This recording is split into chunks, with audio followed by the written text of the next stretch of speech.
Hi everyone and welcome back to my channel. Today I want to give you a little sneak peek for my next tutorial. I've made a cropped boob tube.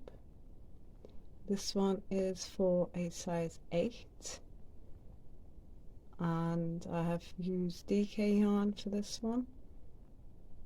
So the stitches that I've used are front post and back post double crochet for the top, and then from the main piece we have half double crochet and double crochet.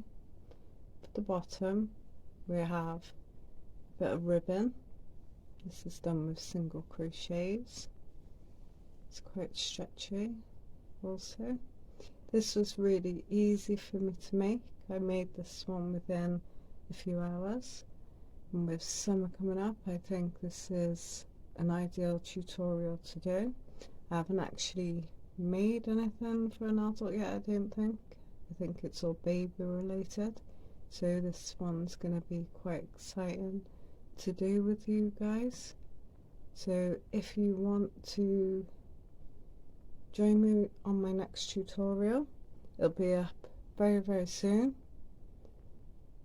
and if you haven't done so already, please like and subscribe, and I will see you in my next video.